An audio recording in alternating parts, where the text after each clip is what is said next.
네, 안녕하십니까. 안녕하십니까. 네, 저희 이번에 이제 대단함 28번째 대단함 그리고 온라인으로 이제 두 번째입니다. 오늘은 6기 박승범 동료를 모시고 대단함 온라인 대단함 두 번째 시간을 가져보도록 하겠습니다. 우리 자기소개 한번 해주시죠.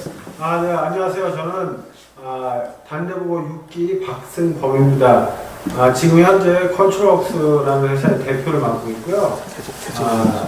저희 회사는 기본적으로 자동차 쪽에 기술을 하는 그런 회사입니다.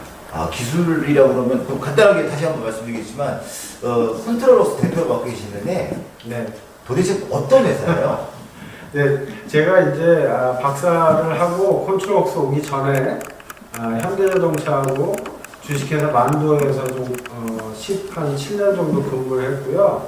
그때 배운 것들을 쭉 이어가는 회사입니다. 그래서 자동차 분야에 특히 차에 들어가는 컴퓨터, 보통 ECU라고 부르는데 일렉트로닉 컨트롤 유닛의 소프트웨어, 하드웨어 이런 것들을 개발하는 기술 회사라고 보시면 됩니다. 얼마나 된 회사죠?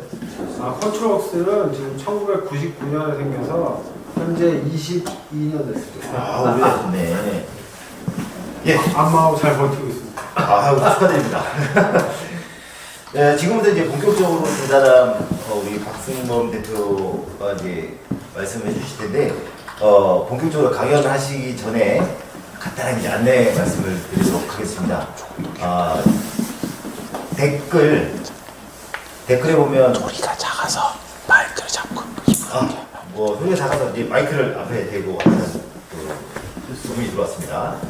제가 지금 전화번호 하나 알려드리겠습니다. 지금 채팅창에 보면 그 내용이 같이 나와 있을 텐데 전화번호가 010-3322-3322에 4300번 4300번으로 선착순 문자를 넣어주세요. 본인 이름 그 다음에 기수를 넣어주시면 선착순 30분께 커피 쿠폰 하나씩 발송이 되겠습니다. 커피 쿠폰 얼마짜리죠? 10,000원입니다. 네, 10,000원짜리 커피 쿠폰 하나씩 발송을 해드리겠습니다. 어디 쿠폰인가요? 스타벅스입니다. 스타벅스 커피. 좋습니다. 저도 사실은 받고 싶었는데 저번에 못 받았습니다. 다음번에는 저기 사회가 아닌 저희도 채팅창에 할 수 있는 그런 저기를 했으면 좋겠습니다. 선착순 30분께 그 커피 쿠폰 10,000원짜리 발송해 드릴 테니까 많은 참여하시고요. 혹시 동기방들이나 아니면 여러분들 소모임 카톡방이나 주변에 좀 많이 알려주셔서 지금 동접자 몇 분 오셨죠? 33명 오셨어요. 네, 33분 지금 접촉하신 분이 33분이 지냈는데 오늘 한 300분 정도 한번 동기 접촉하는 게 사실 목표 달성했으면 좋겠습니다. 그리고 그 다음에 쭉 진행하시다가 우리 궁금하신 점 채팅창에 여러분들 채팅창에 궁금하신 점 강의 내용 들으시다가 궁금하신 점 있으시면 질문 올려주세요. 질문 올려주시면 한 5분 정도 질문 우리 박승범 동료한테 질문을 드리고 채택되신 분들한테는 저희가 소정의 상품 준비하고 있습니다.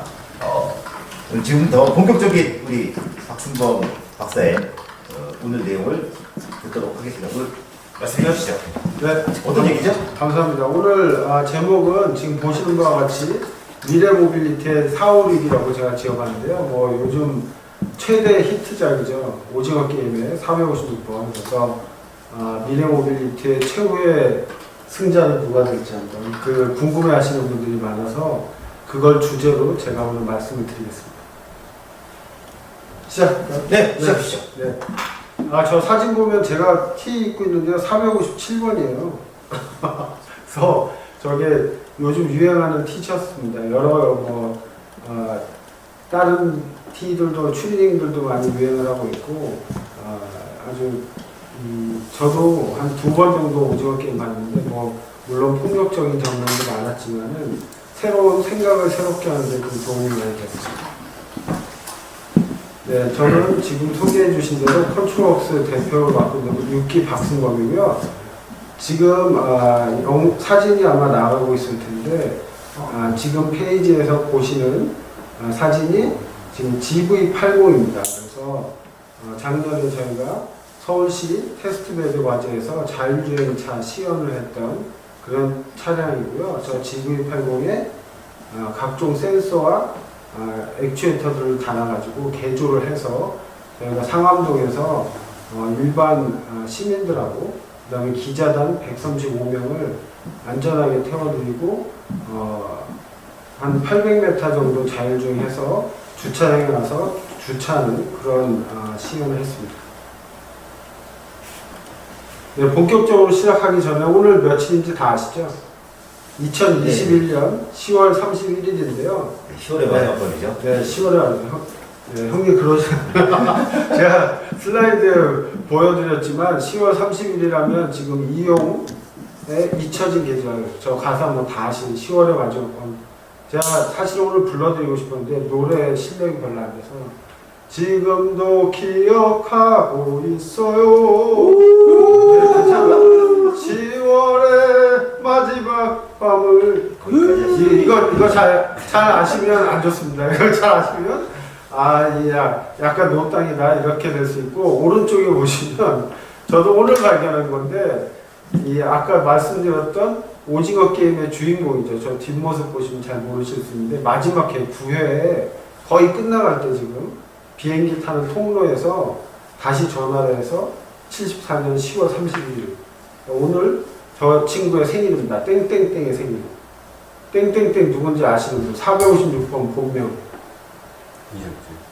모르시는 아니 연기자로 본명 말고요. 출연한 그 캐릭터? 네, 캐릭터명 456번은 많이 하시는데 이름을 모르시더라고요. 성기훈입니다. 그래서 성기훈 생일이다. 오늘 저거 정도 아시면 이제 좀 약간 MZ랑 대화를 하실 수 있다. 이렇게 이해하시면 되겠습니다. 이제 좀 몸 좀 풀리셨죠? 저희 콘트럭스 간단히 소개해드리겠습니다. 네, 저희 콘트럭스는 2009년부터 연구소를 설립해서 실제 회사는 99년부터 시작했는데요. 2009년부터 연구소를 만들고 미래 모빌리티 쪽으로 계속 연구 개발을 진행하고 있고요. 작년에 이제 2020년부터 제가 합류했을 때 30명이었는데 지금 45명까지 좀 인원을 늘렸습니다. 네. 요즘 이쪽 분야에 필요한 인력 수요도 많이 있고요. 소프트웨어 하는 분들이 많이 필요한 그런 시장입니다. 그래서 저희가 연구소는 지금 저희 스튜디오랑 되게 가까운데 역삼동 르네상스 호텔 사거리 근처에 있습니다. 저희는 주로 자동차 분야 업계에 기술적인 것들을 컨설팅해드리고 용역도 해드리고 장비도 판매하는 그런 업체고요. 주로 매출은 지금 장비 쪽에서 연구소에서 사용하는 장비에서 매출이 나오고 있습니다. 작년에 이제 그 조선일보 올해죠. 조선일보에 보도가 됐었고요. 자율주행 쪽에 이제 모든 분들 관심이 많으셔가지고 한국 자율주행 스타트업에 기사는 없었습니다만 4대 천왕 같이 네 개 회사가 나왔는데 저희 컨트럭스가 마지막에 막차를 타고 이름을 실었습니다. 저 때만 해도 41명이었네요. 우리나라는 4번째 안에 들어가는 거네요.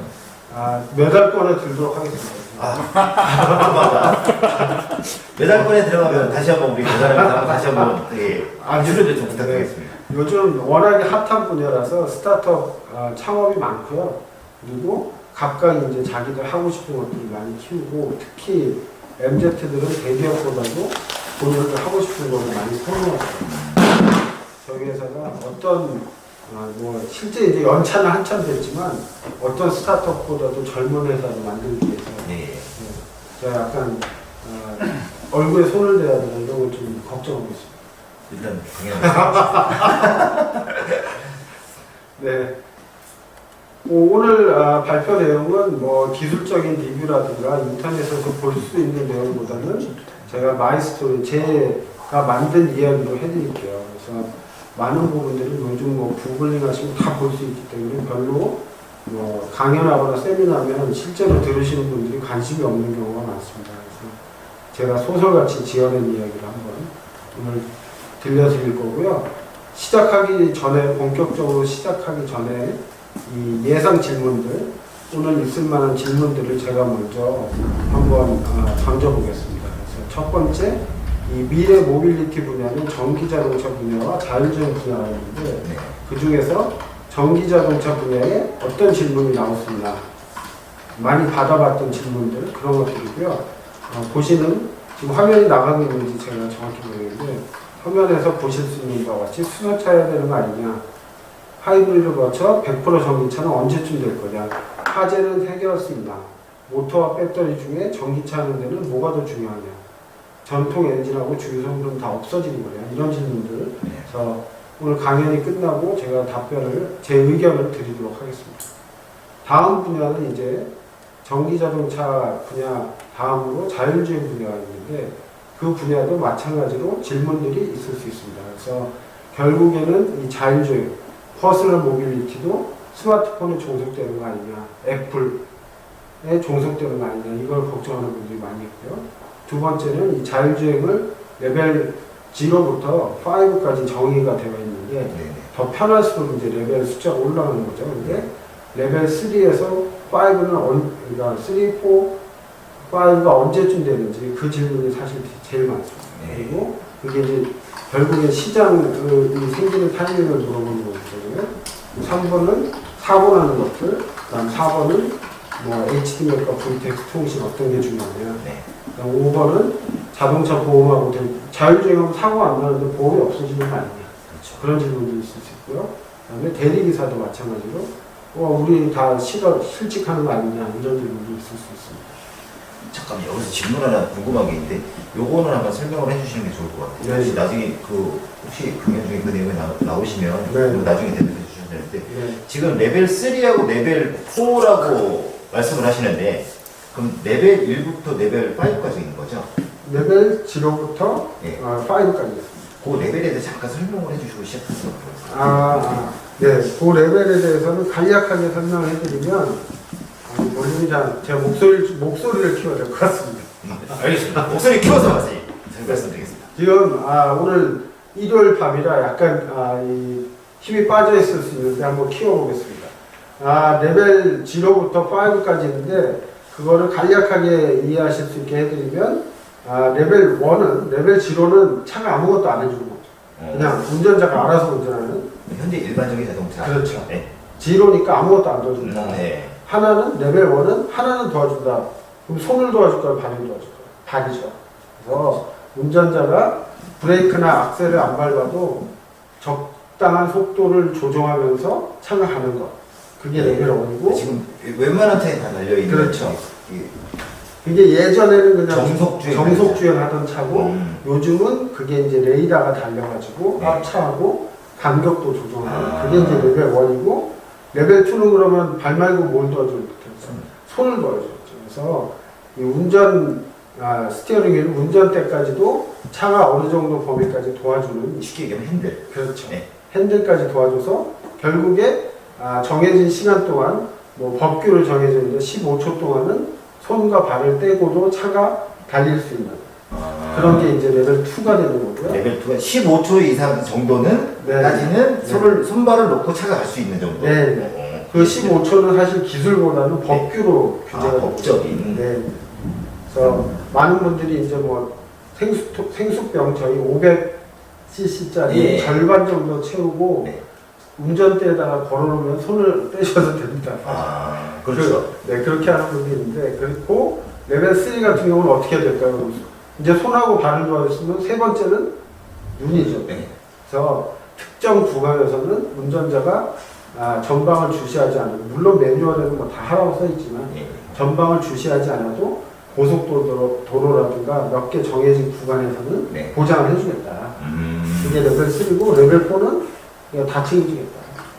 그렇게 이해하시면 돼요. 5는 아예 운전을 못하게 하는 운전대도 뭐 없는 이게 이제 레벨 5. 운전자가 하고 싶어도 못하는. 그러니까 쉽게 얘기하면 운전석과 조수석의 구별이 없어지는. 맞습니다. 그 정도. 이해했습니다. 모두 다 그냥 뭐라고 하나 차 타는 사람만 있는 거죠. 운전하는 사람은 없고 쉽게 하면 도로를 달리는 게 엘리베이터 같은 그런 느낌이겠네요. 맞습니다. 이해했습니다. 네. 형님 저보다 훨씬 설명 잘하셨어요. 그 입만 살았을 때입니다. 네, 그럼 본격적으로 오늘 내용 시작하겠습니다. 제가 짧게 중요한 내용들만 말씀드리고 질의응답에서 좀 더 저희가 논의할 수 있으면 좋을 것 같습니다. 제일 처음에 개요적인 내용으로 제가 빅핏이라고 해놨는데 이런 규모를 좀 아시면 좋습니다. 그래서 전체적으로 미국에서 자동차 관련된 시장 규모 얼마 정도 될까요? 2천조 정도 된다. 엄청 크죠? 2천조? 네. 그래서 미국 전체 경제 규모의 20% 정도 됩니다. 그 2천조에는 저기 그림에서 보시는 바와 같이 뭐 자동차만 들어있는 게 아니고 보험이라든가 의료라든가 여러 가지 차와 관련된 모든 것이 다 들어있다고 보시면 되고 시장 규모가 이 정도로 크구나. 2천조면 우리나라 1년 GDP보다 살짝 큽니다. 그래서 엄청난 시장이라는 거 알 수 있고 그래서 기존에 미국이라든가 유럽이라든가 지금은 중국 어느 나라도 양보하지 않는 그런 산업이라고 보실 수 있다. 그 말씀을 드리기 위해서 제가 이 페이지를 넣었고요. 그 다음에 특히 이제 자율주행 같은 경우는 각 분야별로 이 최첨단 기술, 정보, 트렌드가 다 집합되어 있다. 그래서 이 페이지는 이제 저희가 자율주행하는 거의 기술에 이 일부 페이지만 보여드렸는데 상당히 복잡하고 어렵다는 것을 간접적으로 표현해드리는 겁니다. 극히 일부일 뿐이고 네. 자율주행을 개발하는 부분에 일부 페이지다 이렇게 보시면 되겠습니다. 그래서 저 중에 하나만 제대로 해도 사실은 시장에서 큰 돈을 벌 수 있습니다. 극히 일부만. 저도 이제 자동차라고 생각하면 차만 이게 눈에 보이는 자동차만 생각을 하게 되는데 거기에도 예를 들면 교환해야 되는 타이어. 네. 이렇게 간단하게 또 어쩔 때는 사실은 그 자동차에 관련된 건 도로도 있을 거고 네. 뭐 신호등도 있을 수 네. 있고 이게 다 포함돼서 사실 어마어마한 어마어마합니다. 좀 궁금하긴 해요. 도대체 2천조라는 그 금액이 머릿속에 그려지질 않으니까. 네. 이 동영상은 이 플레이가 이게 제가 플레이가 갖다 소용이 없겠다. 우리가 뭐 보기만 합니다. 나오나요? 동영상이? 네. 그래서 저희 이제 이 타노스가 나오는데 그 영화에 보시면 이 6개의 스톤이 나옵니다. 다음 페이지로 저희가 넘어갈게요. 그래서 그 인피니티 스톤 6개가 나오는데 그 영화에서 보면 이 6개를 다 가지면 어떻게 되나요? 신적인 존재가. 네, 신적인 존재가 돼서 모든 거를 자기 마음대로 할 수 있다. 인류의 절반을 죽여버리죠. 그래서 제가 그 영화를 보면서 뭐 약간 이건 직업병 같은 건데 저 6개가 지금 미래 모빌리티, 전기 자동차와 자율주행을 좀 간접적으로 묘사할 수 있겠다. 그런 느낌이 들어서 제가 자료를 만들어 왔습니다. 첫 번째 EV 쪽에는 6개 중에 스페이스 스톤, 마인드, 파워 스톤이 연결될 수 있겠다. 6개 중에 3개를 제가 고른 거고요. 그래서 이 3개가 전기 자동차에 되게 중요한 화두가 될 수 있다. 이렇게 이해하시면 좋겠습니다. 그래서 저희 동문님들께서도 내가 쉽게 얘기해서 스페이스는 내가 좀 해봤어. 뭐 특히 자동차가 아니더라도 뭐 인테리어 좀 해봤는데 아니면 건축 설계도 해봤고 아니면은 뭐 반도체 칩도 마찬가지예요. 그것도 똑같은 웨이퍼에 누가 더 잘 집어넣느냐기 때문에 그렇죠. 그런 공간적인 감이 내가 있는 것 같아요. 아니면 스포츠를 하셨어도 공간이 중요한 그런 스포츠. 그런데 재능이 있다 그러면 저런 전기 자동차는 거에 도움을 줄 수 있다. 내가 자동차가 좋고 해보고 싶다 그러면 한 번쯤 도전을 해보고 싶잖아요. 근데 너무 막막할 수 있거든요. 전혀 이제 그 분야에서 하던 분들이 아니면. 그렇죠. 근데 내가 그래도 스페이스에 소질이 있다고 하면 저쪽을 추천해 드립니다. 그래서 전기차에서 왜 스페이스가 중요하냐면 실제 이전의 내연기관, 엔진차들은 엔진이 들어가고 구동축이 들어가면서 이 공간적인 제한이 많이 있습니다. 그렇죠. 그래서 이 축과 축 사이도 길게 설계할 수가 없고 어느 정도 이상은 이 동력을 전달할 수 없기 때문에 뭐 그런 문제들이 있었는데 전기차가 되면서 예. 지금 보시는 이제 도요타의 E 팔레트가 대표적인 사례인데 그냥 각각의 바퀴들이 알아서 돌아가는 겁니다. 그래서 저렇게 보시는 것처럼 아예 박스형으로 돼서 예. 공간을 최대한 활용합니다. 저게 승용차인가요?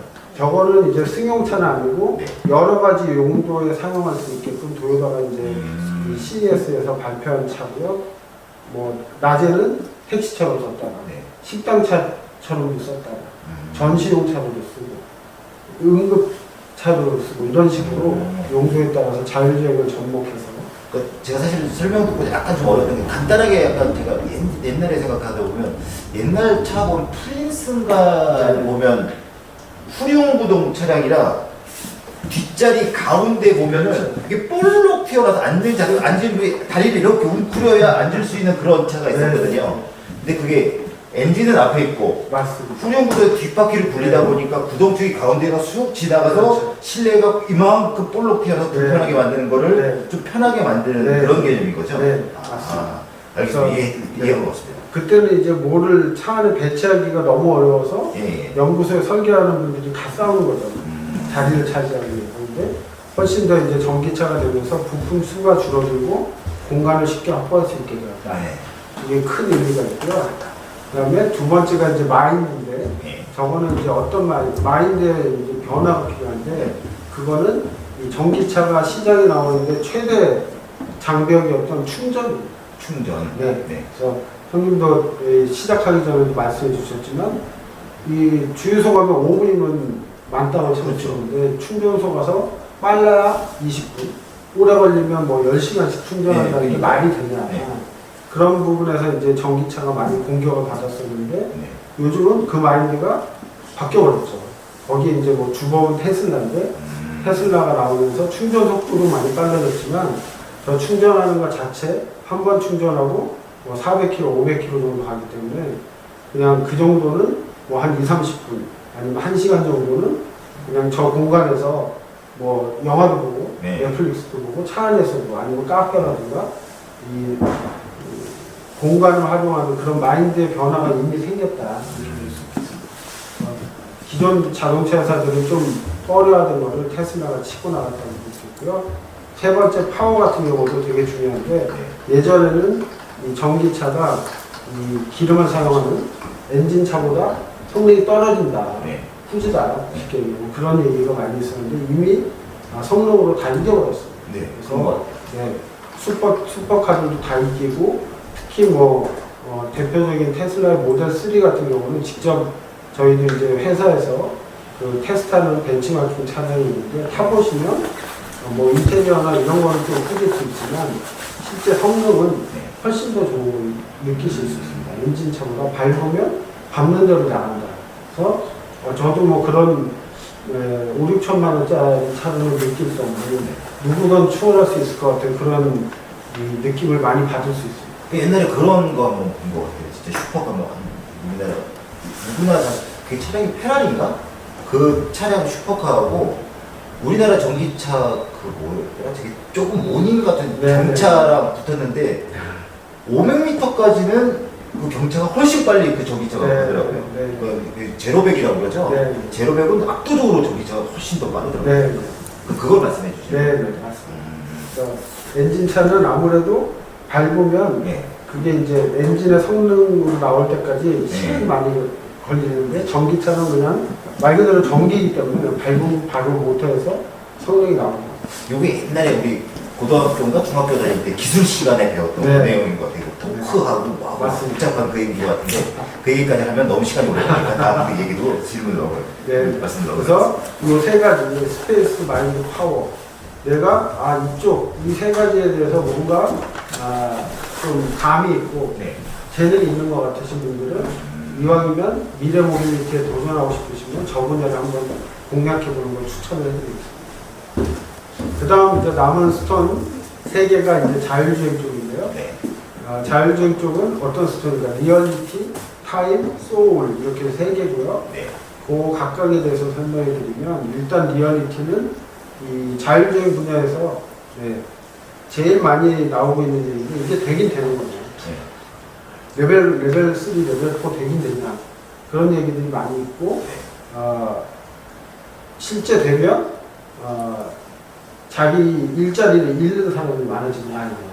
택시 기사라든가 그렇죠. 대리 기사라든가 이런 부분들 이 얘기가 많이 나오고 있는데 실제로 시장에서는 사람이 타는 차도 물론 중요하지만 배달차들이 먼저 이미 나와서 현실화가 되고 있습니다. 그래서 오늘 기사에도 여러분 보셨겠지만 쿠팡 배민이 2만 원짜리 치킨을 배달하면서 배달비는 2만 원씩 주고 있습니다. 현찰로 엄청 그 시장을 장악하기 위해서. 네, 그거는 제가 잘 알아요. 저는 치킨집을 하나 하고 있어서 잘 알으세요.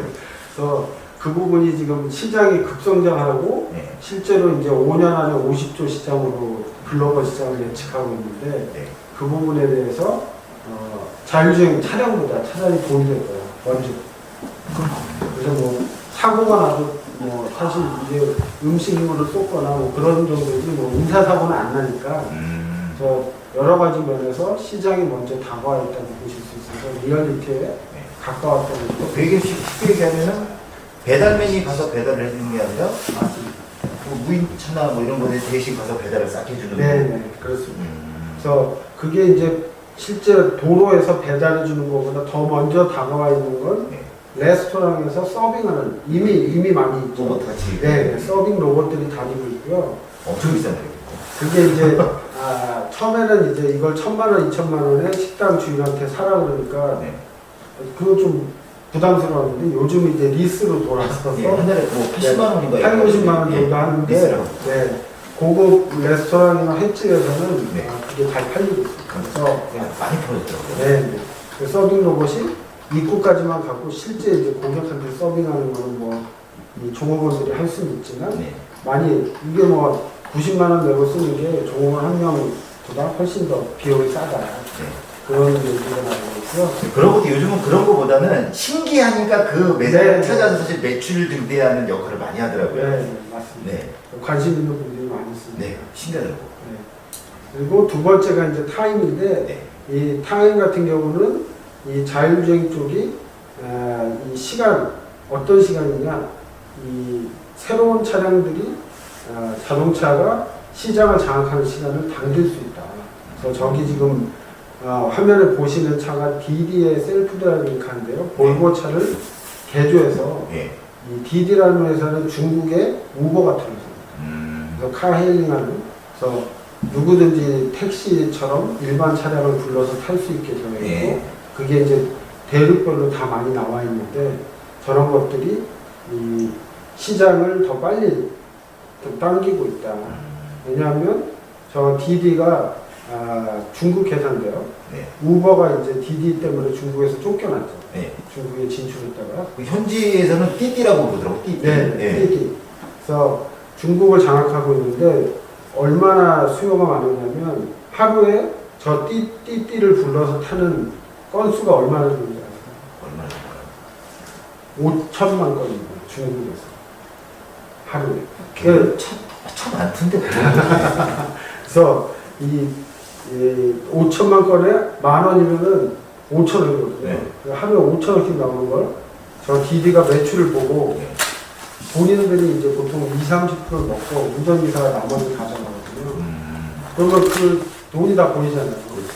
그래서 야 이거 기사가 안 하고 자율주행차 가면 이게 다 내 돈인데요. 그렇겠죠. 그래서 저 볼보가 자율주행으로 개조하고 3억까지 올라갔지만 차값을 개조하는 데 든 비용을 우리가 충분히 뽑을 수 있겠다.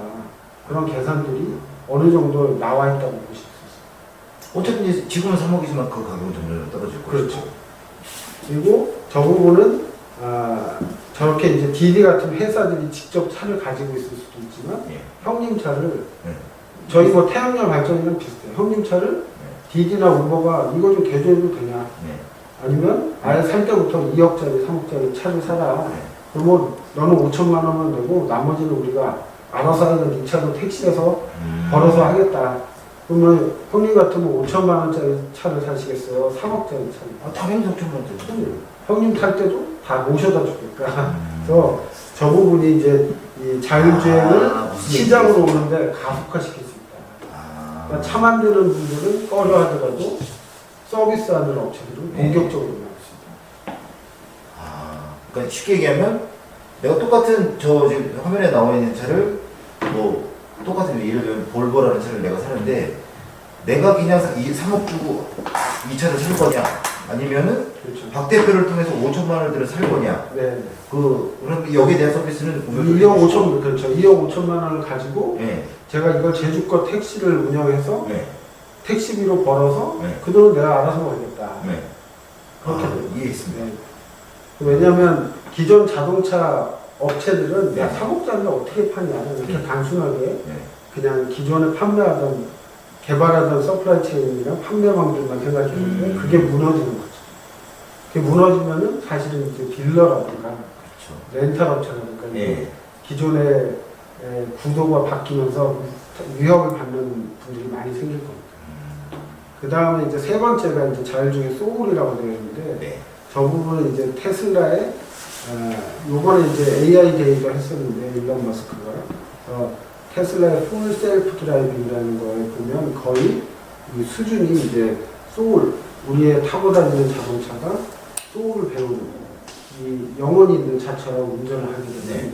그런 게 되고요. 그게 이 기본적으로 저 고성능 컴퓨터를 기존의 자동차에 사용하지 않던 고성능 컴퓨터를 네. 테슬라가 사용하면서 저 컴퓨터들이 많은 데이터를 가지고 실제 이 소울이 있는 차처럼 그렇게 운행이 되고 있다고 보시면 맞습니다. 여기서 질문.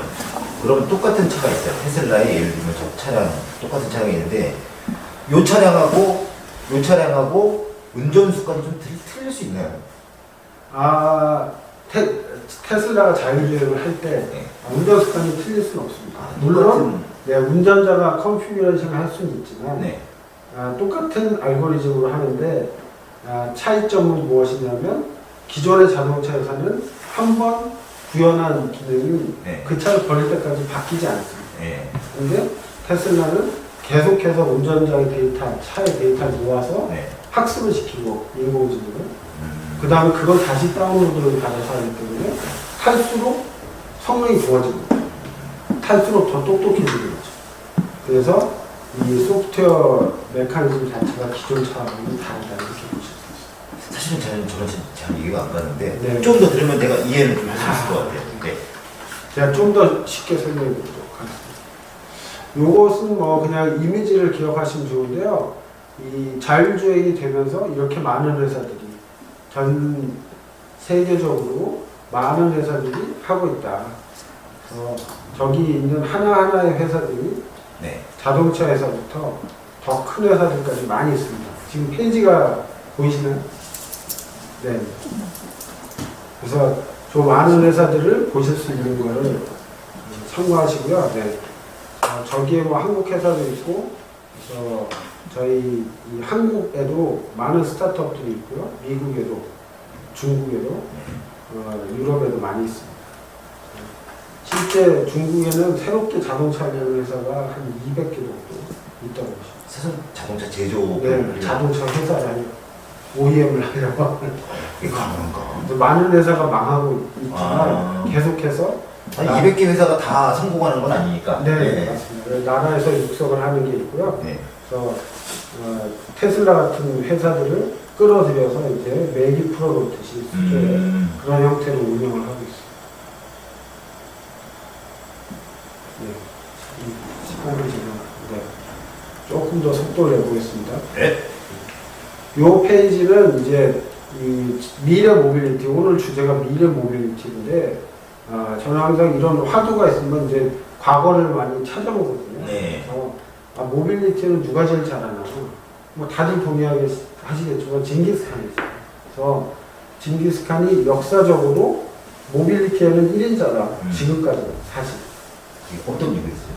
그러니까 빠른 이동 수단과 이동 속도를 통해서 전 세계를 장악한 거죠. 그렇죠. 모빌리티라는 말 자체는 네. 모든 지하가 움직이게 만들고 그래서 엄청나게 느려터진 군대라든가 네. 군인들을 빠르게 움직임으로써 전 세계를 장악해버린 거죠. 그래서 저 이제 이 징기스칸 스토리를 제가 찾으면서 힌트를 얻을 수 있는 게 몇 개 있었는데 크게 두 가지만 오늘 소개를 해드릴게요. 첫 번째는 무조건 빨리 가야 되는데 얘네가 어떻게 했나를 제가 구글링을 해봤어요. 근데 거기에 키가 되는 게 저 보르츠라는 네. 저 보르츠는 육포 가루라고 보시면 돼요. 간단하게 한국말로 해드리면 그래서 네, 이 소고기를 건조시켜서 육포처럼 만든 다음에 그걸 갈아서 네. 더 갈면 어떻게 되나요? 더 가벼워집니다. 그렇죠.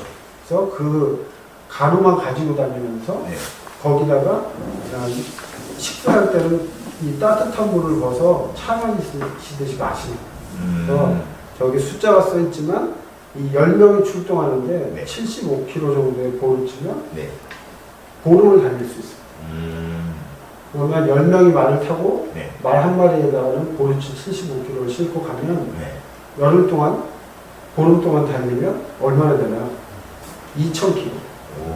저거는 지금 부대도 쉽지 않을 수 있어요. 쉽게 얘기하면은 저게 그 징기스칸 군대로 치면은 이동할 수 있는 연료가 되는 거네요. 그렇지. 그렇죠. 네. 기동 특히 빨리 가서 작전해야 되는 기동 타격. 그래서 뭐 우리나라를 쳐들어올 때도 그랬지만 그 속도를 네. 전혀 느껴보지 못한 거죠. 그래서 수비도 되기 전에 이미 그렇죠. 통 밑에까지 치고 들어오기 때문에 예전에 이제 전쟁을 치려면 제일 중요한 게 사실 보급이었으니까. 그렇죠. 네. 그래서 그거를 그거를 간소한. 맞습니다. 그거를 보급을 어딘가에서 받지 않고 들고 다닌다. 그래서 뭐 잘 아시겠지만 형님 잘 아시겠지만 선풍기도 어디에다 꽂아야 되는 거는 요새 뭐 2만 원 것도 5만 원밖에 안 해요. 메이드 차이는. 네. 근데 들고 다닐 수 있다. 네. 그러면 그것도 5만 원입니다. 왜? 여기엔 지가 먹을 걸 들고 다니는 배터리를 그렇죠. 가지고 있거든요. 네. 그래서 뭐 요즘 이제 LG에서 나오는 스탠바임이라는 TV 혹시 아세요? 이 큰 거치대가 있고요. 네.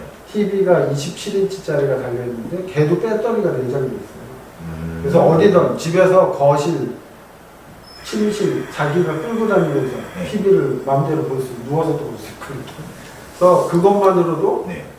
175만 원을 받습니다. 27인치 TV를. 아, 27이 요만한 거예요? 네네. 그래서 이게 똑같은 TV지만 모빌리티를 장착하면 밸류가 올라가는 거예요. 비싸게 받을 수 있거든요. 그런 거죠. 27쯤은 보통 한 10몇만 원 할 텐데. 네. 물론 뭐 화질이가 좋겠지만. 그렇겠죠. 네. 그래서 저 보르치를 보면서 이제 제가 얻은 힌트는 네. 배터리도 차에 들어가는 배터리가 좀 요즘 불 많이 나서 문제잖아요. 네. 그게 왜 불이 나냐면 액체거든요. 리튬이온이라는 게 네. 액체. 이게 원래 기름이 불나면 위험하잖아요. 그렇죠. 똑같은 겁니다. 액체이기 때문에 셀 하나만 불이 붙어도 다 타는 겁니다. 그게 뭐 소방서들이 이 물을 아무리 뿌려도 꺼지지 않아요. 그래서 전소가 돼야 끝나는 거거든요. 끌 수 있는 방법이 전혀 없나요? 네, 없습니다. 그래서 물론 뭐 소화기를 개발하고는 있지만 네. 그래서 배터리 업체들도 네. 액상이 아닌 액체를 쓰지 않는 배터리를 개발하고 있어요. 그게 보르츠하고 똑같아요. 그러면 뭐 리튬 설퍼나 네. 이런 이 액체가 들어가지 않는 배터리들을 요즘 배터리 회사들이 많이 개발하고 있는데 저희가 연구 개발을 해보면 사실은 장벽을 만나거든요. 한참 하다가 보면 예상대로 안 되고 어려움이 있을 때 네. 제가 주로 쓰는 방법은 저런 보르츠를 참고하는 거죠. 쟤네들 어떻게 쓸까? 굳이 왜 육포를 갈아가면서 현지에서 물도 들고 다니기 싫은 거죠. 물을 공급받아서 했을까? 저때 어떤 힌트를 얻으면 그거를 지금 기술에도 사실 쓸 수 있습니다. 제가 정답은 모르지만 어떤 결과가 나올지 향후에 참 네. 궁금하긴 합니다. 네. 그게 이제 첫 번째 제가 얻은 힌트였고요. 두 번째는 메이커 소저 프리 이렇게 되어 있는데 네. 요건 이제 자율주행 쪽에 힌트가 될 수 있겠다. 그래서 이 몽고분들이 기동력도 있지만 저 사진 보시면 지금 말은 앞으로 달려가고 그다음에 이 장군은 활을 어디로 쏘나요? 옆으로? 뒤로 쏩니다. 어. 저 정도 신뢰감이 있어야 된다고 저는 생각해요. 그러니까 자율주행을 하는 사람이나 구매하는 소비자가 이 정도 되면, 네. 이 정도 믿음을 가질 수 있으면 차에서 뭐 무슨 일이라도 할 수 있다는 거죠. 내 차가 알아서 가죠. 저 말이 만약에 절벽을 만나거나 성벽에 그냥 들이받으면 저렇게 할 수 있어요. 당연히 안 되겠죠. 장수가 시키지 않아도 알아서 피합니다. 내가 원하는 대로. 그렇죠. 그래서 저게 이 몽고 이 군인들은 3살 때부터 말을 타기 때문에 말하고 기수하고 하나 한 원반이죠 사실. 네. 그게 중요하다. 그러면 거기서 이제 저희가 힌트를 얻을 수 있는 게 자율주행도 결국에는 운전자하고 자동차하고 커뮤니케이션이 중요해요. 이 운전자가 도대체 뭘 원하고 있는지 그거를 아는 게 중요하다고 했습니다. 저희 컨트럭스 소개는 뭐 홈페이지가 있으니까 한번 보시면 될 것 같고요. 네. 아까 이제 질문 드렸던 거를 간략하게 제가 생각하는 의견을 정답은 없으니까 의견을 한번 간단히 말씀드릴게요. 네. 전기차 분야는 첫 번째 수소차를 해야 되는 거 아니냐. 그거는 결국에 전기차를 거쳐갈 거라고. 그러니까 지금 현재에서 내연기관에서 전기차를 갔다가 결국 네. 수소차량으로 넘어갈 것이다. 네, 넘어가겠지만 지금도 전기차도 아직 시작 단계이기 때문에 이게 어느 정도 성숙해져야 그 다음에 수소차로서 해결해야 될 문제가 나오는 거지. 네. 지금은 잘 모른다. 그래서 뭐 물론 나라에서 지금 전략적으로 열심히 투자를 하고 있지만 타이밍이 좀 필요할 것 같다. 네. 그래서 제가 보기에 지금 수소차라는 것은 애가 태어났는데 신생아한테 네. 지금 형님 내가 딱 나왔는데 얘 전공을 뭘 시킬까 그런 고민은 사실 많이 안 돼요. 시간이 좀 필요하다. 하다못해 한 3, 4살이 정도 돼야 이제 뭐 네. 무슨 얘기야? 네, 그런 타이밍인 것 같고요. 두 번째, 하이브리드를 거쳐 100% 전기차는 언제쯤. 이게 뭐 예상하는 기관들이 많이 있는데 네. 긍정적으로 보는 기관이 2030년에 30%. 그러니까 2030년에 모든 차의 30%가 아니고 2030년에 생산하는 차의 30% 정도는 전기차가 될 거다. 이렇게 예상을 하고 있고요. 저도 뭐 그 정도인데 우리가 짚고 넘어가야 될 거는 아까 말씀드린 대로 자율주행이 되면 네. 전체 자동차 생산 대수가 줄어들 수 있다. 왜냐하면 형님 차는 하루에 2시간만 형님 차고 그렇죠. 나머지 8시간은 제가 돌아다니면 결국에 딴 사람이 차를 쓸 필요가 없게 되는 거예요. 그래서 지금 현재는 뭐 1년에 9천만 대, 뭐 7천만 대 이 정도로 지금 코로나 때문에 좀 줄어들었는데 이 7천만 대들에게 5천만 대, 4천만 대 이렇게 되면 이제 기존 자동차 회사들한테 재앙이 왔습니다. 그거하고 연계되면 네. 결국에 2030년에 30%일 줄 알았던 전기차 기준이 어떻게 될까요? 분모가 줄어드니까 훨씬 더 네. 저게 60%가 되면 네. 이미 가격이나 네. 모든 경쟁력에서 엔진차를 이겨버렸습니다. 그런 포인트고요. 3번은 이 배터리 화재를 해결했습니다. 그래서 엔진차도 형님 불나는 거 아시죠? 많이 봤죠. 그래서 이거는 뭐 한 번에 안 나게 만들긴 어렵고 네. 저희가 점진적으로 기술적으로 해결해야 됩니다. 뉴스에서 많이 나오던데 뭐 자동차는 주행이 고속도로에 들어가서 특히 뭐 비사. 네, 기사 많이 네. 나왔죠. 사실 비사만 그런 건 사실 아니잖아요. 네, 맞습니다. 근데 옛날에 그런 적도 있어요. 몇 살 때더라? 25살 때인가 여행 가는데 아파트에서 막 불이 나고 있더라고요. 아파트에서요? 네. 브레이크 불이 나고 있는데 아무렇지도 않게 옆에 이제 그 친구는 이제 자동차를 네. 전공하는 친구여서 취해? 너 취하고 불꺼서기 같이 갔어. 그런 적도 있습니다. 네. 그 다음 4번은 모터하고 배터리 중에 어디가 더 중요한가? 저거는 이제 배터리가 더 중요하다. 그것은 배터리가? 네. 그것은 배터리 기술이 예. 아무래도 모터보다는 아직은 성숙화되지 않아서 할 게 많다. 간단히 근데 말해서. 모터는 거의 다 잘 만들어져 있다. 네, 상대적으로 네. 모터도 많이 개선하고 있지만 힌트를 얻을 수 있는 게 다이슨이 네. 진공청소기하는 다이슨이 있어요. 예. 거기가 전기자동차 한다고 했다가 포기했거든요. 그래서 거기는 뭘 잘하냐면 모터를 잘해요. 그래서 자기가 이제 자동차 시대가 변할까 한번 해볼까? 하고 딱 들어갔더니 승부수가 모터가 아닌 거죠. 그래서 이제 발을 뺐다. 저는 그렇게 이해를 하고 있습니다. 그다음 5번은 전통 엔진과 주유소는 없어지나. 이 엔진은 별도 사업부처럼 별도의 회사가 될 것 같고요. 예. 주유소는 없어진다기보다 기름은 안 넣고 충전을 하지만 결국에는 이동형 생활 플랫폼 같이 누구나 전기차를 몰고 와서 충전하면 뭐 영화도 볼 수 있고 뭐 여러 가지로 쇼핑도 할 수 있고 그런 마켓이 만들어질 거라고 예상합니다. 그러니까 전기차로 바뀌면서 충전하는 시간을 활용한 또 하나의 시장이 열릴 것이다. 맞습니다. 예. 그만큼 형님 잘 아시겠지만 주유소는 절반 이상이 부동산 장사. 그렇죠. 그래서 이어갈 것이다. 그다음 자율주행 분야는 1번은 결국에 퍼스널 모빌리티로 스마트폰이 종속되는 거 아니냐. 근데 이 부분은 이제 스마트폰하고 자율주행차가 쌍두마차가 될 거다. 네트워크 사회에. 누가 다 가져간다기보다는 그렇게 예상을 하고 있고요. 네. 2번도 많이 이제 질문들이 나오는데 아까 말씀드린 대로 몇 억짜리 차로 자율주행 서비스업이 생기기 시작하면 저 속도는 가속화될 수 있다. 그냥 지금 만든 차에 기술을 개선하는 그런 단순한 형태로는 예. 시기를 예측하기 어렵다.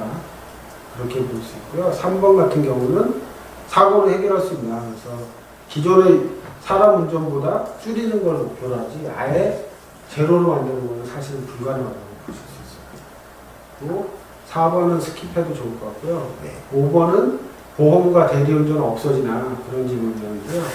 이 부분이 이제 위협을 많이 받고 있는데 다른 형태로 네. 이 자율주행차, 전기차가 나오면서 다른 형태의 서비스, 저분들의 이제 본질은 서비스업이니까 그렇죠. 그 새로운 기술로 파생되는 서비스들을 계속해서 찾아나가면서 변화가 생길 거다. 그렇게 사실은 그 대리운전은 없어지면 사실은 그 문제보다 저는 더 궁금한 게 뭐냐면 아마 이 질문은 아마 여기 사실 그 채팅창에 올라올 것 같은데 질문 하나 할게요.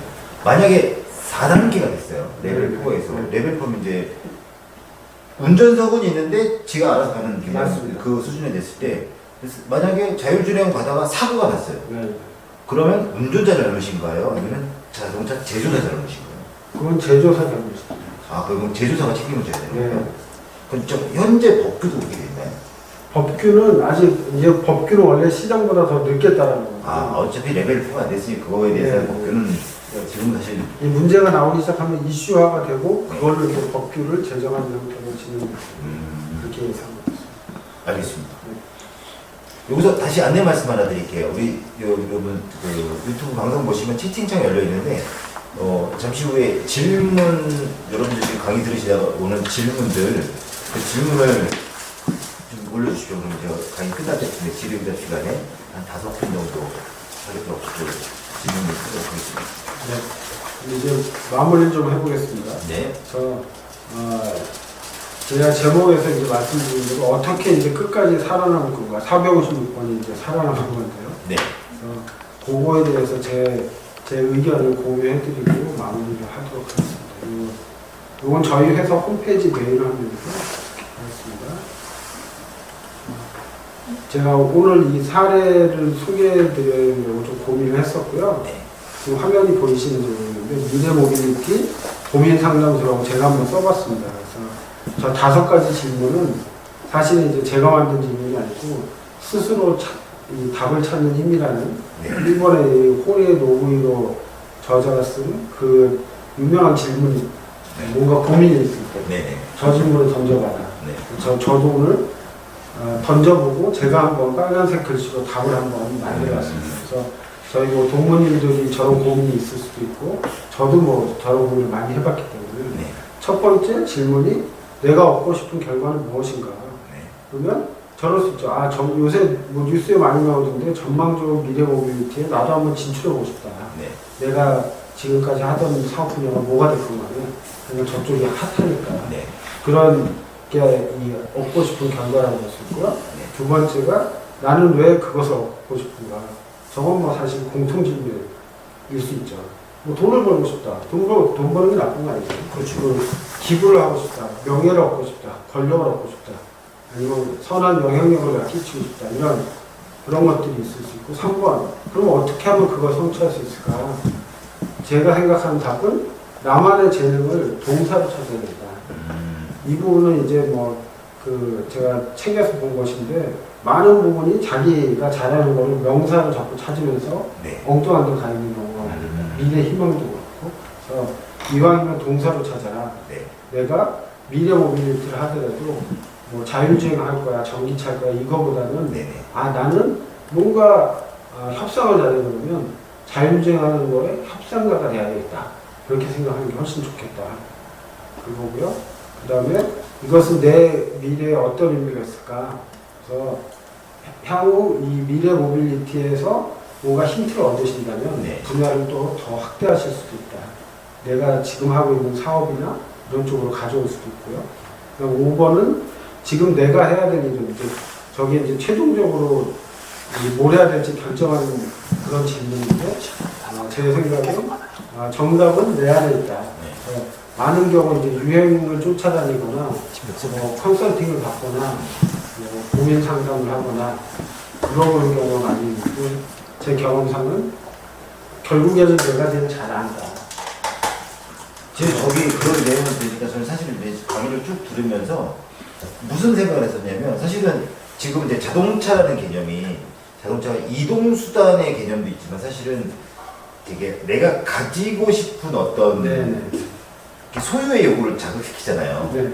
근데 이 자율주행이 되고 이렇게 되면 그 소유에 대한 욕구가 사실 없어지는 거 아닌가라는 생각을 하고 있었는데 지금 이 말씀을 쭉 듣다 보니까 그 생각이 좀 바뀐 게 뭐냐면 아까 맨 처음에 초반에 말씀하셨던 그 공간의 개념 이게 생기다 보니까 그 공간에다가 그 약간의 그러니까 나만의 공간 디자인하듯이 쉽게 얘기하면 인테리어 하듯이 나만의 공간 연출을 하는 또 그런 욕심이 좀 생길 것 같아서 그런 소유가 오히려 증가되지 않을까라는 좀 생각을 좀 해요. 그게 약간 변한데 사실은 그거를 가보지를 못했으니 어떻게 변할지 모르겠으나 제 생각은 그렇습니다. 그래서 많은 부분이 이제 그런 개인화되는 거는 이 스마트폰하고 마찬가지로 다 차까지로 퍼져올 거고요.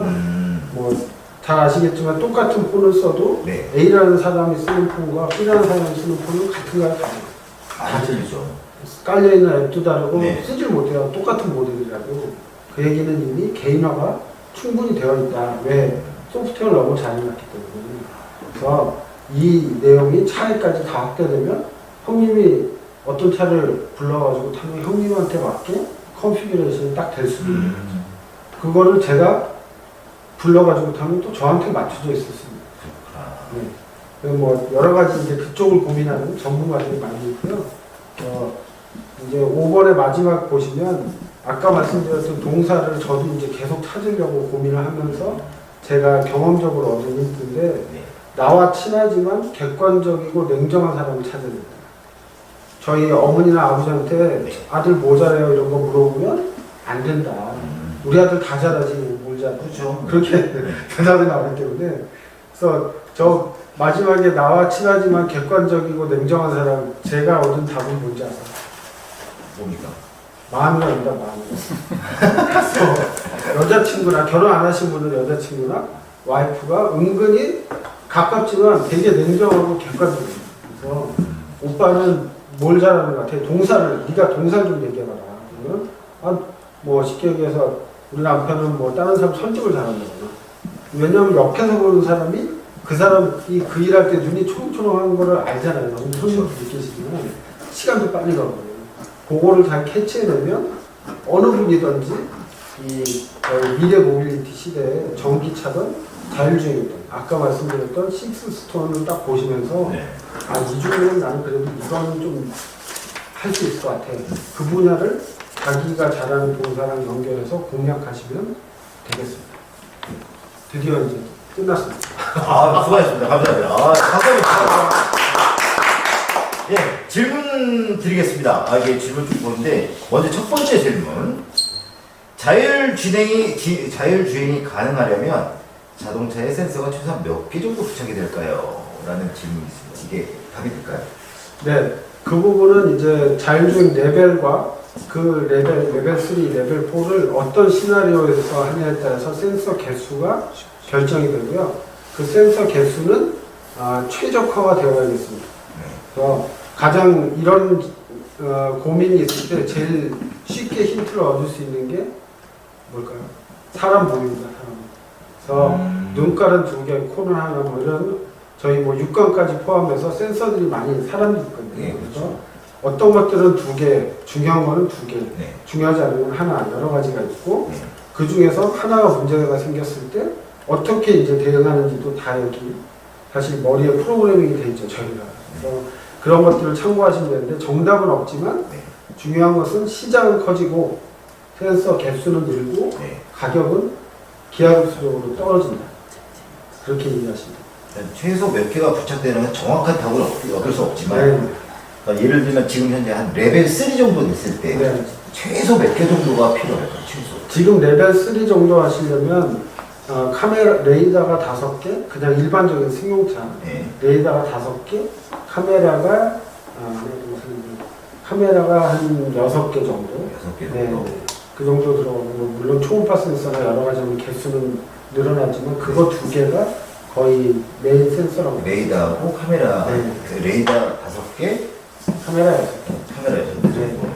그래서 정도 많이 안 들어가네요. 둘러싼다 이렇게 생각. 네, 다음 질문.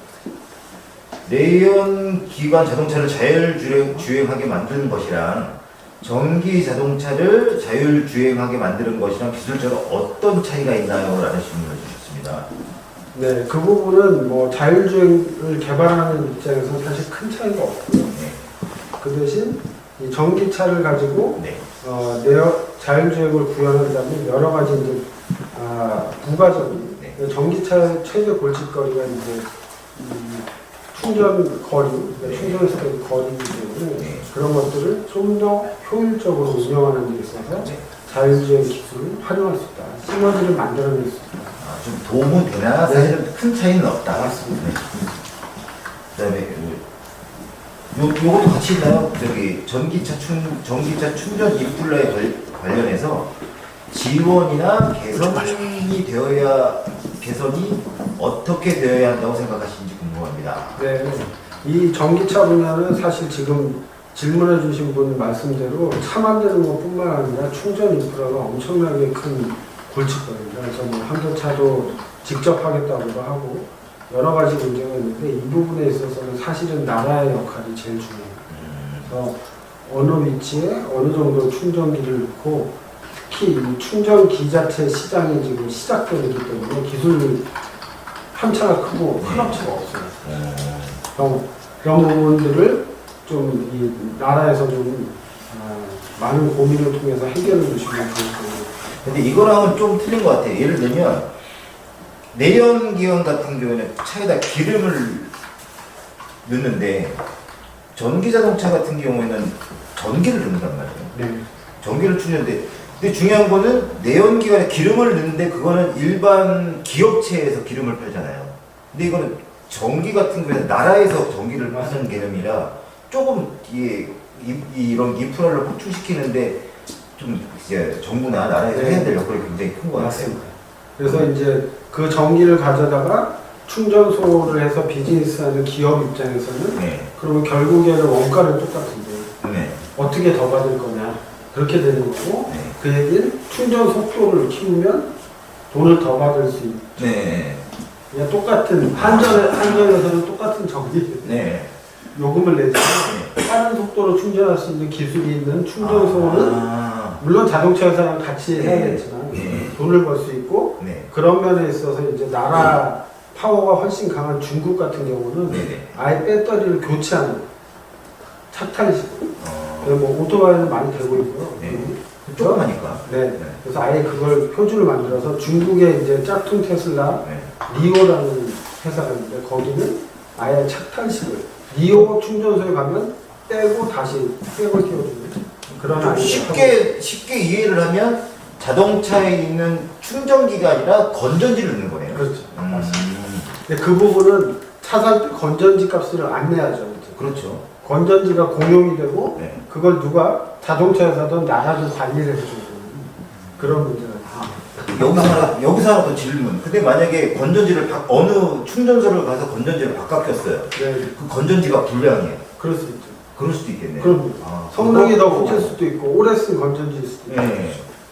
똑같은 뭐 100원을 주고 건전지를 바꿨는데 얘는 300km를 타는 그 건전지를 바꿔주는 충전소가 있고 맞습니다. 여기는 400km를 탈 수 있는 건전지 네. 있고 그런 거에다가 또 단골 손님이 생기고 이런 차이가 있겠구나. 그 배터리까지도 약간 더 싸고 후진 네.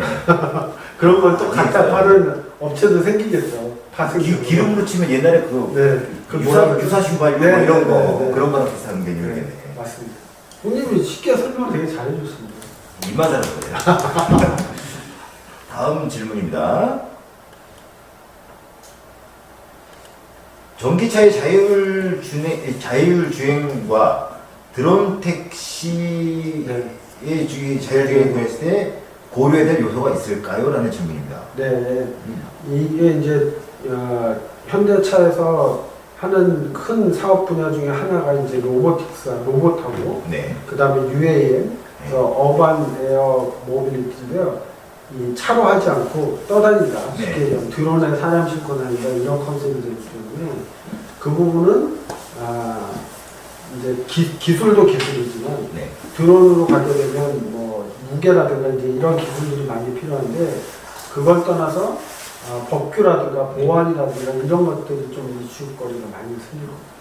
그럼 쉽게 얘기하면 이제 드론 택시라고 보면 얘가 항공법을 도로교통법을 조촉을 받는지 아니면 제가 사실 이제 바다로 치면은 요즘 수상 떠다니는 저기 배가 생긴 거 아세요? 위구선이라고. 네. 그러니까 제가 알기로는 150m 해상에서 150m 미만으로 날아다니는 배로 취급을 한대요. 네. 그래서 얘를 비행기라고 안 하고 위구선이라는 그게 생겼는데 얘는 면허를 비행기 면허를 따야 되는 거지. 아니면 또 혼란스럽죠. 이런 개념들 네. 약간 되게 그건 좀 정리가 좀 필요한 거 같아요. 네. 계속해서 이슈거리가 있고요. 네. 그 다음에 특히 이제 한국 같은 경우는 뭐 어쨌든 간에 지금 휴전 상태이기 그렇죠. 때문에 네. 훨씬 더 보안에 민감하잖아요. 저희가. 그래서 쉽지만은 않을 수 있습니다. 다음 질문입니다. 이게 마지막 질문인 것 같아요. 네. 이건 좀 전에 지금 여기 누구야? 상구리야? 이분이 지금 충전 인프라를 내기 어려울 것 같은데 배터리를 교환하는 모델은 어떤가요? 네. 이거는 네. 됐던 거 질문은 어느 정도 될 것 같습니다. 죄송합니다. 이 질문을 받고 얘기를 했어야 되는데. 포디움님께서 질문한 겁니다. 테슬라는 운전자의 습관을 학습해서 운전 환경을 업그레이드 한다고 하셨는데 그 말은 뭐 AI에 관련된 학습된 정보를 토대로 결정에 맡기는 것이며 이 결정은 학습 정보에 의해 변경될 수 있는 건가요? 라는 질문을 했습니다. 네. 그 부분은 이제 뭐 기법이야 여러 가지가 있겠지만 실제로 기존 차와 테슬라의 가장 큰 차이는 테슬라는 주행을 하면서 계속 소프트웨어를 업데이트한다. 네. 그 소프트웨어는 AI 소프트웨어도 들어간다. 그러니까 AI의 대표자는 누가 있나요? 알파고 있잖아요. 네. 그러니까 차를 처음 판매할 때는 그 알파고가 아마 9단 정도 됐는데 계속해서 주행 데이터가 모이면서 이 알파고가 프로 1단, 네. 프로 2단, 프로 3단 이렇게 성능이 향상될 수 있다.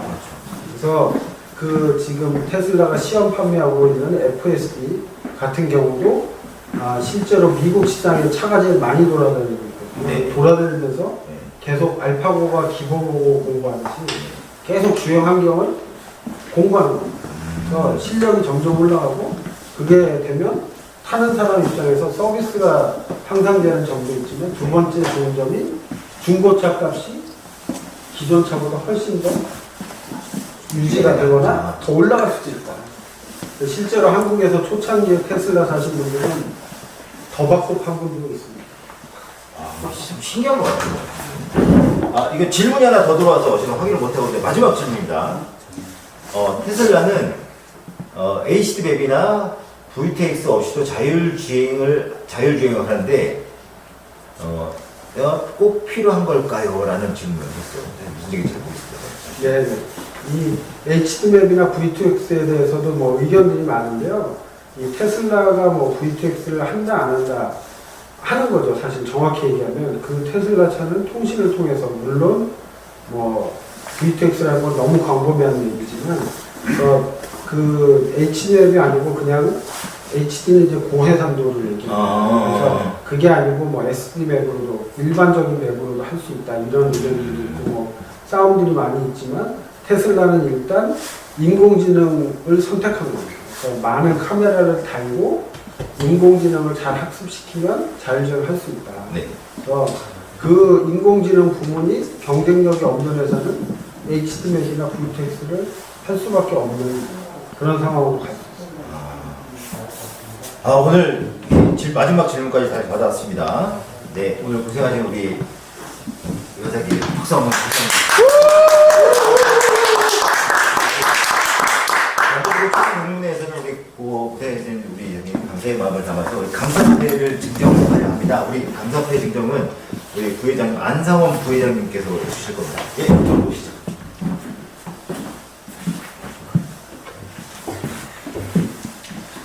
네, 안녕하세요. 부회장 안상원입니다.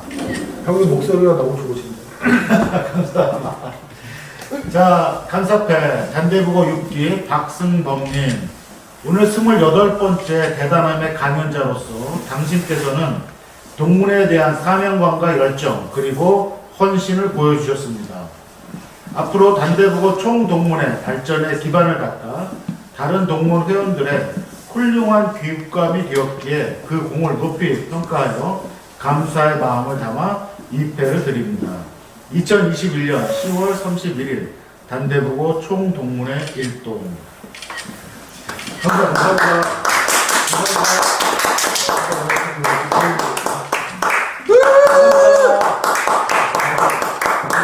박근범 대표님이 한 1시간 강연에 한 300만 원 정도 강연비를 받으셔야 되는 사이즈라고 알고 있는데 저희가 단대보고 동문들을 위해서 오늘 귀중한 시간을 내서 이렇게 그 유튜브 대단한 28번째 자리를 빛내주셨습니다. 다시 한번 뜨거운 박수 부탁드리겠습니다.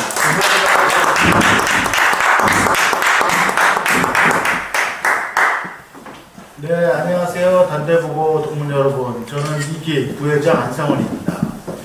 오늘 그 총동문회 회장이신 1기 이수령 회장님을 대신하여 제가 감사패를 전달드렸고요. 잠시나마 안내 말씀 드리고자 합니다. 오늘 그 28번째 대단함을 준비해 주셨던 우리 동문회 임원진 여러분들께 감사드리고요. 또 특히 오늘 30분에게 만원씩 총 30분에게 커피 쿠폰을 보내드릴 수 있도록 스폰해 주신 우리 2기 경지수 동무님한테 감사드리고 또 우리 이순영 회장님은 아주 맛있는 이 소위 존맛 고구마 5박스를 스폰해 주셨습니다. 그래서 오늘 질문자 5분에게 방송이 끝나면 보내드릴 계획입니다. 저희 단대보고 총동문회에서는요 다음 주에 수능이 있습니다. 그래서 다음 주에 단대보고를 방문해서 고3 학생들한테 격려와 함께 수능 응원 기념품을 전달할 계획이고요. 또 매년 11월 말에 치러왔던 그 단대보고 총동문회 총회는 올해도 역시 온라인으로 유튜브나 다른 온라인 매체를 통해서 진행할 계획입니다. 내일부터 위드 코로나가 시작하는 첫날인데요. 가능하면 12월에 각 기수들마다 또 각 동호회마다 이렇게 오프라인에서 만나서 그동안 못다 했던 얘기들 술 한잔 하면서 나눌 수 있는 그런 시간이 되었으면 하는 바람입니다. 자, 마지막으로 오늘 그 진행을 맡아주신 우리 4기 한지연 동문에게 마이크를 넘기도록 하겠습니다. 한지연님. 예, 제가 나온 거는 다름이 아니라 우리 상품 받으실 분들 소개를 드리려고 나왔습니다. 처음에 질문 채택되셨던 분 아이디가 진박 아이디를 쓰시는 분, 그 다음에 두 번째 분은 어디 갔지? WJIL인가? 7474 이렇게 쓰시는 분 요분하고요. 그 다음에 광민주님,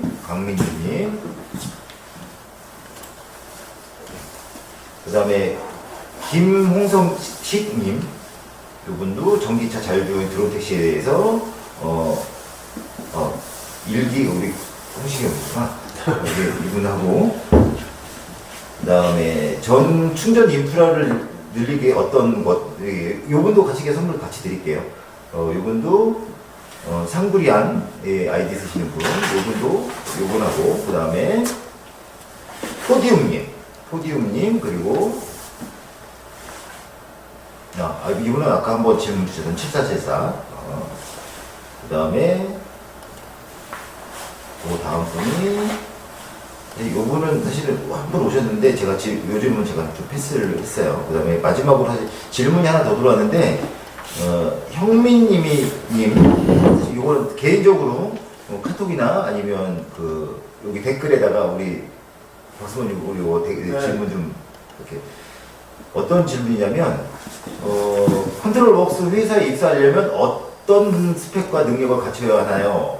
그게 제 자동차 공학을 전공하는 아들이 있어서 아들 사랑이 지극한 우리 형민님 요분들 제가 다시 한번 알려드릴게요. 전화번호가 010-3322-4322-4300번 요거로 해서 이분 이름 그 다음에 기수 주소 전화번호 전화 문자를 보내면 전화번호는 당연히 못 드리니까 이게 문자를 보내주시면 저희가 일기 총동문회 회장님이신 우리 일기 이순영 회장님께서 직접 기르신 고구마 한 박스 시가도 한 35,000원 정도 한 것 같아요.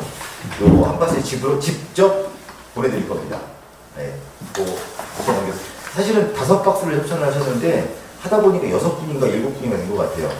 뭐 모르겠어요. 보내주실지 안 보내주실지 몰라도 꼭 보내드리게 꼭 드리겠어요. 됐습니다. 여러분은 오늘 긴 시간 동안 유튜브 통해서 여러분 만나셨는데 28번째 이야기 여기서 마무리하도록 하겠습니다. 지금까지 진행의 사기 한재현이었습니다. 감사합니다.